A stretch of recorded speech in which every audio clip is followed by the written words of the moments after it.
Stella POV. I can go with that business trip.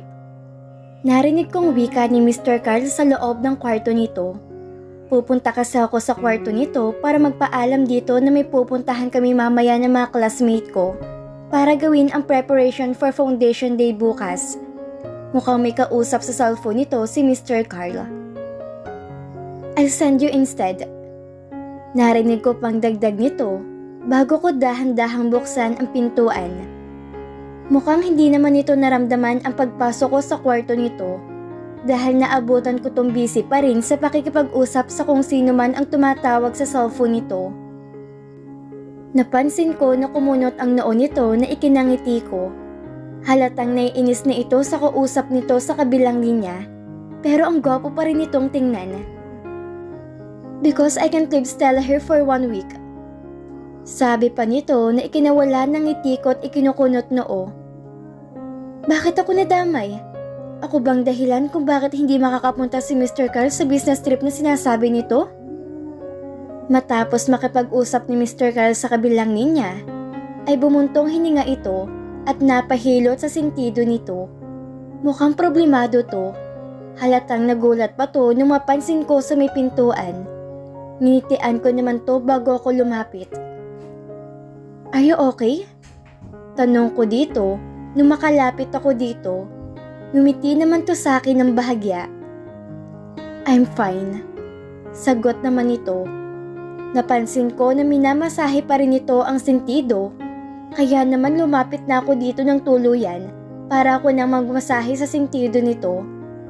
Alam ko na nagulat to sa ginawa ko dahil naramdaman ko ang bahagyang pagbiglag ng katawan nito. Natawa naman ako ng mahina. Relax, Mr. Carl. Magaling ako magmasahe. Pwede na nga ako maging massager eh. Gusto mo? Imasahe kong buong katawan mo? Wala sa sariling tanong ko dito. Naramdaman ko ang mga titig sa akin ni Mr. Carl. Kaya naman bigla kong naisip kung ano mga sinabi ko. Namula bigla ang mga pisngi ko nung mapagtanto ko na naging himig na nang-aakit ako sa mga sinabi ko dito. Don't mind me, Mr. Carl. Napapahiyang wika ko na lang kay Mr. Carl. Lihim naman akong nagpasalamat nung iniiwas nito ang tingin sa akin at tumikit na lang habang minamasahe kong sentido nito ng dahan-dahan. Mukhang nagugustuhan nitong ginagawa ko. Napangiti naman ako. Ayos na bang pakiramdam mo, Mr. Carl? Tanong ko dito matapos kong hilutin ang sentido nito. Umupo na ako sa nasa harapan nitong upuan. Pumapagitna sa aming dalawang na mesa nito. Tumingin sa akin si Mr. Carl at ngumiti. Thank you. Welcome. Siya nga pala, Mr. Carl. About dun sa business trip na sinasabi mo. Hindi ko na naituloy ang sasabihin ko dahil napansin ko na napakunot noo si Mr. Carl. Napapahiyang ngumiti ako dito. Sorry, Mr. Carl. Narinig ko kasing usapan yun ni Miss Barbara. Sekretary mo pala. Yun nga, Mr. Carl. By the way, you can go, Mr. Carl. Sabi ko na ikinatingin nito sa akin. Sincere naman akong ngumiti dito. Kung ako magiging dahilan ng desisyon mo na hindi pumunta sa business trip na yon, then don't be. I can wait, Mr. Carl. 1 week is too short to wait. Nakangiti ko pang dagdag na ikinatitig nito sa akin. Are you really sure? Sa wakas ay tanong nito sa akin. Oo naman. But I don't want to have time issues again to our relationship. Sabi pa ni Mr. Carl na ikinayuko ko. So yun pala yun. Iniisip nito na baka magalit ako kapag naging masyado na naman itong busy na wala ng oras para sa akin. Tumingin ako kay Mr. Carl at ngumiti. Past is past, Mr. Carl. Wag mo na lang isipin ang mga tantrums ko noon. I'll be more understanding girlfriend now. Sagot ko dito habang nakangiti. Napansin ko naman na walang ibang naging reaksyon sa mukha si Mr. Carl, kundi ang tumitig sa akin. Kung ice cream siguro ako, ay kanina pa akong tunaw dahil sa mga titig nito sa akin. Nakaramdam tuloy ako bigla ng bahagyang pagkailang. May problema ba sa mukha ko, Mr. Carl? Naiilang na tanong ko dito. Come here. Utos naman ito bigla na ikinalito ko. Ha? Come beside me. I want to hug you. Sagot naman ito na ikinulunok laway ko. Nagulat pa ako lalo nung mapagtanto ko na tumayo na pala ako sa kinauupuan ko at unti-unti na akong lumalapit dito. Babalik na sana ulit ako sa kinauupuan ko nung bumalik ako sa katinuan ko. Pero hindi ko na nagawa dahil hinigit na ako ni Mr. Carl dahilan para mapaupo ako sa kandungan nito. Naramdaman ko rin ang pagyakap nito sa bewang ko. Ano bang ginagawa mo, Mr. Carl? Kinakabahan na tanong ko dito. Pakiramdam ko kasi inaakit ako ni Mr. Carl. Lalo na nung pumatong ang ulo nito sa balikat ko. Naramdaman ko pang paglapat ng labi nito sa balat ng leeg ko. Nakaramdam ako bigla ng parang kuryente na dumaloy sa buong katawan ko. I just want to hug you and say thank you for being understanding girlfriend. Sabi nito na nagpakalma sa akin. Inalis ko ang pagkakapatong ng ulo ni Mr. Carl sa balikat ko para hawakan ang mga pisngi nito at iharap ang mukha nito sa akin. Ninitian ako nito habang nakatitig sa mga mata nito. You are always welcome, sweetheart. Nakangiting sabi nito na siyang ikinangiti naman nito. Inayos pa nito sa gilid ang tenga kong ilang hibla ng buhok ko na tumatabing sa aking mukha. Napansin ko pa na parang bigla tong napaisip na malalim habang nakatingin sa mga mata ko. You know what? I'm not a good man. Yet God gave me the most precious girl like you. So I'll be forever grateful with Him for sending you here beside me. You are the best gift that I will treasure the most. Wika pa ni Mr. Carl habang hinahaplos ang pisngi ko na alam kong sobra ang namumula dahil sa kilig. Sobrang natouch ako sa sinabi nito. Sus, ang corny mo, Mr. Carl? Wika ko na lang para takpan ang nararamdaman ko. Pero mukhang baliwala lang ang sinabi ko kay Mr. Carl dahil nakatitig lang to sa akin, particular sa labi ko. Napakagatlabi tuloy ako nung hindi ko namamalayan. I love you, Stella. Parang wala pa sa sarili ng usal ni Mr. Carl. I love... Naputol ang sasabihin ko dahil naramdaman ko ang pagdampi ng labi ni Mr. Carl sa labi ko. Hay, si Mr. Carl talaga? I feel his lips slowly moving to my lips. Hindi ko na napigilan na ipikit ang mga mata ko and feel his gentle lips kissing mine. In the end, I find myself kissing him too while my hands clinging to his shoulder. Nahawakan ni Mr. Carl ang parteng maselan sa akin. Oh my God! Ano yun, Mr. Carl? Gulat na tanong ko habang napapatingin sa dibdib ko. Nararamdaman ko pa rin mula doon ang kamay ni Mr. Carl. Oh my! What happened? Muntik na, Stella. Napansin ko na parang nabigla din sa nangyari si Mr. Carl dahil napatayo din ito sa kinuupuan nito at parang nalilitong itsura. I'm sorry, Stella. I just can't control the urge to touch. You touch me, Mr. Carl. Putol ko sa sinasabi ni Mr. Carl na hindi pa rin makapaniwala sa nangyari. But I don't feel anything. Inosente namang sabi ni Mr. Carl na ikinapula lalo ng mukha ko. Sinasabi mo ba na flat ako, Mr. Carl? Naiinis ng tanong ko kay Mr. Carl na bigla naman itong ikinatawa. What the? Naramdaman ko bigla ang sobrang hiya. I don't say that. Ang naughty mo, Mr. Carl. Manyakis ka? Bahala ka dyan? Halos maluha-luha na ako dahil sa kakahiyan. Napansin ko naman na halos mamatay na sa kakatawa si Mr. Carl. Naiinis naman na iniwan ko na lang to sa kwarto nito. Ngayon ay nandito ako sa kusina at kasalo ko ngayon sa tanghalian sina Aidan at Mr. Carl at ang best friend kong si Marigold na ang kapal na mukha na makikain dito. Na matapos na kaming kumain at maiwan kaming dalawa dito ni Mr. Carl, ay halos hindi ako makatingin dito dahil naaalala ko pa rin ang nangyari kanina. May pupuntahan nga pala ako mamaya, Mr. Carl. Paalam ko dito habang nakatalikod ito at ako naman ay inaayos ang pinagkainan. Nakalimutan ko kasi sabihin dito na kaninang sadya ko dahil sa nangyari. I drive you there. Wika naman ito na hindi tumingin sa akin. I feel the awkwardness between us. No! Bigla ko namang sagot na ikinatingin sa akin ni Mr. Carl. Nakakunot noo ito nang umiti naman ako dito. No need na, Mr. Carl. Yonard will pick me up here kasi same destination naman kami eh. Since groupmate kami. Sabi ko na lang dito.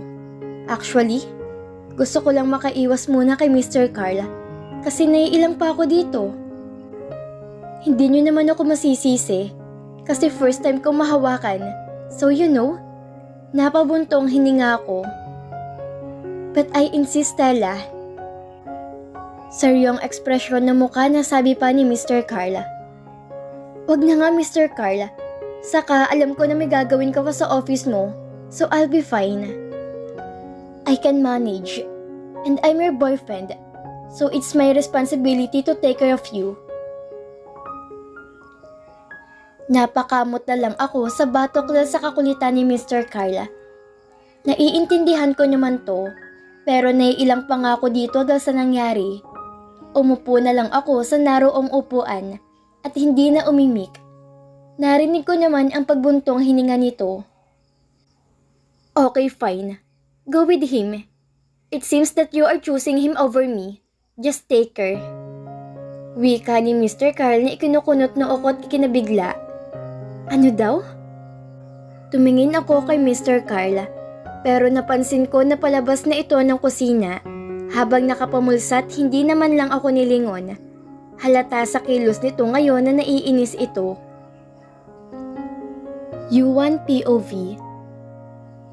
Do you have any idea to your parents' death? Paulit-ulit na pumapasok sa isip ko. Until now, hindi ko pa rin makalimutan ang pag-uusap namin ni Mr. Fierro. Nararamdaman ko na meron na tong alam, pero hindi lang nito yun sinasabi. Let me tell everything to Stella, Mr. Fierro. Flashback. Pagbabayaran yung ginawa niyo sa akin. Galit na bulong ko sa aking sarili. Naramdaman ko ang pagtulo ng aking luha. Agad ko namang pinahid yon at pinaandar ng aking kotse. Let them die. Narinig kong utos sa akin ng katabi ko sa kotse. Nilingon ko si Mami na nasa mukha ngayon ang sobrang galit. Tumutulo ang luha na muli akong tumingin sa unahang kotse at gigil na pinabilis ang takbo ng aking kotse. Naramdaman ko ngayon ang sobrang galit sa aking dibdib. Patayin mo sila, Yuan. I will. Binilisan ko lalo ang pagmamaneho kasabay nun ang sunod-sunod na pagtulo ng mga luha ko at hindi ko mapigilan ang mga yon. Bakit niyo ako iniwan, Mom and Dad? What do you think are you doing? Bakit binagalan mong pagmamaneho? Galit na sigaw sa akin ni Mommy. Pero parang bingin na binaliwala ko lang to at naiwang nakatulala lamang sa papalayong kotse kung saan nakasakay ang tunay kong pamilya. Yuan, I can't.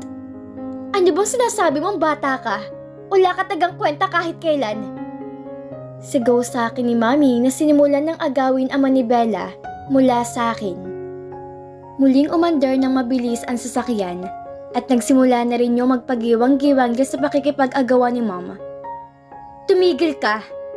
Sigaw ko dito na patuloy inaagaw ang manibela sa akin, pero hindi to nakinig sa akin. Diba gusto mo silang patayin? Pwes patayin mo na sila! Sigaw pa nito sa akin. Natigilan ako kasabay ng pagbalik ng galit sa aking dibdib. Nagulat pa ako nang bumaling ako sa unahan. Dahil napansin ko na babangga ng minamaneho kong kotse na nasa unahan naming kotse. Napamulaga ang mga mata ko dahil sa sobrang kaba at takot na bigla kong naramdaman. Hindi! Natataranta na sigaw ko bago nagmamadaling kinabig ang manibela sa ibang direksyon. Naramdaman ko pa ang malakas na impact ng pagtama ng aking kotse ko sa kung saan at ang pagtama ng aking ulo sa manibela, dahilan para mawalan ako ng malay. Nagising ako na masakit ang ulo. Nung maalala ko bigla ang nangyari, ay agad akong nagmulat ng mata at inilibot ang paningin sa paligid. Hindi! Hindi ito maaari! Naluluha na wala sa sarili na sambit ko nung makita ko ang buong paligid. Nakabangga ang kotse ko sa nasa unahan kong kotse at mula roon ay nakikita ko pang ilang bakas ng apoy. Napansin ko na nasa gilid ako ng kalsada at nakatayo ang 2 police officer sa harapan ko. Meron na rin akong bandage ang noo ko na tumama sa manibela. Hinanap ng mga mata ko si Ma'am pero ni anino nito'y hindi ko nakita. Muli akong tumingin sa kotse at mula roon ay may inilabas sa 2 katawan na nasa tingin ko ay wala ng buhay. Naramdaman ko ang sobrang sakit, lalo na nung makilala ko mga ito. Ma'am? Dad? Lalo pa akong naiyak nang ilabas din mula sa loob ng kotse ang wala ring buhay na kapatid ko. Kasalanan kong lahat ng to. End of flashback. Hindi ko pa rin maiwasang hindi umiyak sa tuwing naalala kong pangyayaring yun. Hindi ko mapigilang sisihin ang sarili ko sa kamatayan ng pamilya ko. After all, that is really all my fault and that is because of my anger. Inaalala mo na naman bang nangyari a few years ago? Bungad ng isang pamilyar na boses mula sa pintuan ng aking kwarto. What are you doing here? Baliwalang tanong ko dito. I'm here to visit my son. Don't you miss your mom? Sarkastikong balik tanong nito sa akin. Your fake son. Don't say what is truth. It can hurt you that much. I'm not. Okay, if you say so. But anyway, if you still remember the past, can you also still remember the sacrifice I've done for you that time? Tanong pa nito na ikinukunot noo ko. Binalingan ko to ng tingin. Nakaupo na to ngayon sa naroong sofa habang nakadikwatro. So? Oh, come on. Don't be sarcastic to your mom, son. Don't you remember that I paid everything just to hide your crime that time? Nakataas kilay na pagpapaalala nito sa akin. But I never told you to do that. Baliwala namang sagot ko dito. Hindi naman kasi ako naging masaya sa ginawa nito noon. Hindi na ako magtataka kung bakit iniwan ka na lang basta ng mga magulang mo before. Hindi ka malang taga marunong magpasalamat after what I've done to you? Gigil na sigaw sa akin ni Ma'am na napatayo sa kinauupuan nito. Bumangon naman ang galit sa dibdib ko. Why should I? I can't be thankful for the things that makes my loved one suffers from pain. Galit na tugon ko kay Ma'am. Ngumiti naman to sa akin ng nakakaloko. And you will make your sister suffer more from pain if you will tell her everything. Paalala pa nito sa akin bago ako tinalikuran. Bakit? Bakit ayaw mo sabihin kung totoo, Ma'am? Tanong ko pa kay Ma'am na ikinatigil nito sa paglalakad. Saglit na tumingin to sa akin para ngitian ako. Because I want to protect you. Nakangiting sagot nito sa akin. Are you really concerned with me? Or you just want to protect yourself, Mom? Mom, can you tell me what really happened that time? Tanong ko kay Ma'am na ikinawala ng ngiti nito. Tumalim din ang mga mata nito sa akin at pagkatapos ituloy na ako nitong tinalikuran at iniwan sa kwarto. Napabuntong hininga naman ako pagkatapos. At dito na po nagtatapos ang part 36 ng ating kwento. Muli niyo po akong samahan sa mga susunod na kabanata ng ating kwento. Maraming salamat po. God bless everyone!